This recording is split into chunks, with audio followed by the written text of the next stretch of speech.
তিন যুবকের কাহিনী, পাহাড়ের গুহায় বন্দী ও মুক্তির গল্প। বহু বছর আগে বনি ইসরায়েলের তিন ব্যক্তি কোনো এক প্রয়োজনে সফরে বের হয়েছিলেন। পথমধ্যে হঠাৎ প্রবল ঝড় বৃষ্টি শুরু হলে তারা আত্মরক্ষার জন্য পাহাড়ের একটি গুহায় আশ্রয় নেন।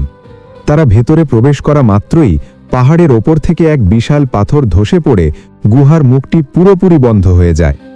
অন্ধকার ও রুদ্ধদ্বার গুহায় তারা বুঝতে পারলেন যে মানুষের পক্ষে এই পাথর সরানো অসম্ভব এবং সাহায্য চাওয়ার মতো কেউ সেখানে নেই। মৃত্যু নিশ্চিত জেনে তারা একে অপরকে বললেন, আজ আমাদের নিজেদের করা এমন কিছু সৎ আমলের উসিলা দিয়ে আল্লাহর কাছে দোয়া করতে হবে, যা আমরা একমাত্র তাকে খুশি করার জন্যই করেছিলাম। প্রথম ব্যক্তি আল্লাহর দরবারে হাত তুলে বললেন, হে আল্লাহ, আমার বৃদ্ধ বাবা মা ছিলেন।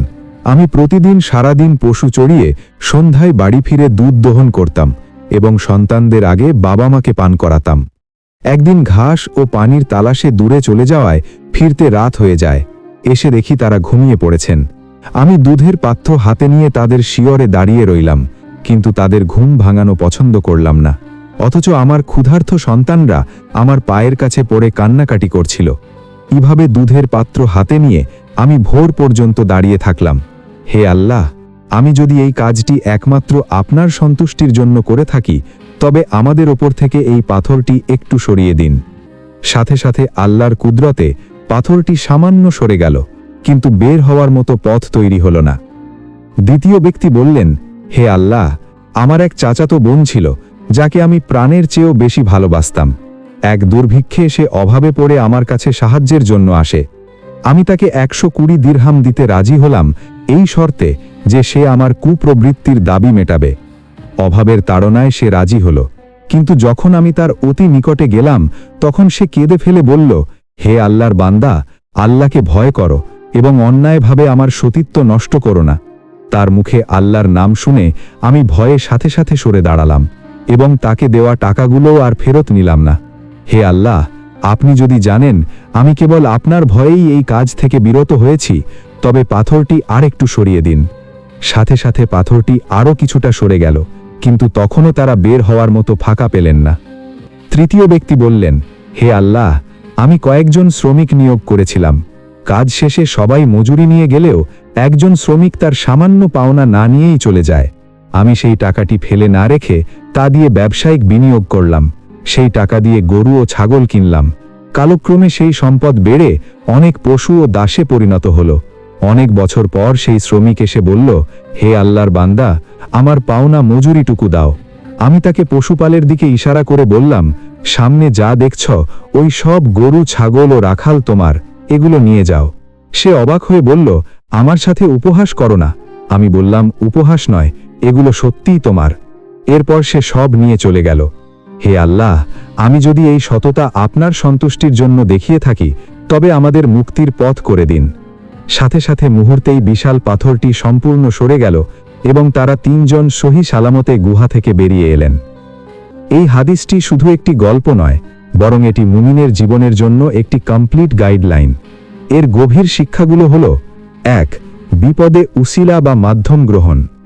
ইসলামে সরাসরি আল্লাহর কাছে সাহায্য চাওয়া সবচেয়ে উত্তম, তবে এই হাদিসটি প্রমাণ করে যে নিজের করা কোনো খাঁটি নেক আমলের দোহাই দিয়ে আল্লাহর কাছে সাহায্য চাওয়া বা তাকওয়া ভিত্তিক উসিলা বৈধ এবং এটি অত্যন্ত কার্যকর। 2. গোপন ইবাদতের শক্তি। এই তিন ব্যক্তির আমলই ছিল অতি গোপন। মানুষ জানত না যে তারা কতটা ত্যাগ স্বীকার করেছেন। বিশেষ করে দ্বিতীয় ব্যক্তির ক্ষেত্রে কেউ দেখার ছিল না, তবুও তিনি আল্লাহর ভয়ে নিজেকে নিয়ন্ত্রণ করেছেন। একে বলা হয় তাকওয়া। আমাদের জীবনে এমন কিছু নেক আমল থাকা দরকার যা আল্লাহ ছাড়া আর কেউ জানে না। 3. পিতামাতার হক বনাম সন্তানের হক।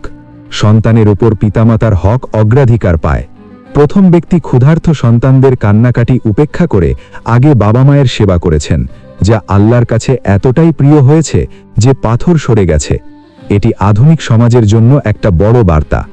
4. শ্রমিকের অধিকার ও ব্যবসায়িক সততা। তৃতীয় ব্যক্তি চাইলে শ্রমিকের সেই নামমাত্র মজুরি দিয়ে দিতে পারতেন, কিন্তু তিনি সেই সম্পদ আংড়ে রেখেছেন এবং তা বাড়িয়ে দিয়ে আমানত রক্ষা করেছেন। ব্যবসায়ীদের জন্য এটি এক অনন্য উদাহরণ। 5. ইখলাস বা একাগ্রতা। তিনটি গল্পের প্রতিটিতেই একটি সাধারণ বাক্য ছিল, যদি আমি কেবল আপনার সন্তুষ্টির জন্য এটি করে থাকি। অর্থাৎ আমল ছোট হোক বা বড়, যদি তাতে দুনিয়াবি স্বার্থ বা লোক দেখানো ভাব থাকে, তবে তা বিপদে কাজে আসবে না। এই হাদিস আমাদের শেখায় যে দুনিয়ার সব পথ যখন বন্ধ হয়ে যায়, তখন আল্লাহর সাথে আমাদের সম্পর্ক এবং আমাদের অতীতের সৎ কাজগুলো আমাদের জন্য অলৌকিক সাহায্যের দরজা খুলে দেয়। আপনি কি এই হাদিসের উপর ভিত্তি করে আপনার ব্যক্তিগত জীবনে কোনো আমল বা অভ্যাস গড়ার পরিকল্পনা করছেন? কমেন্ট করে আপনার মতামত জানান এবং ভিডিওটি ভালো লাগলে লাইক এবং শেয়ার করে দিন। দেখা হবে পরবর্তী ভিডিওতে। আল্লাহ হাফেজ।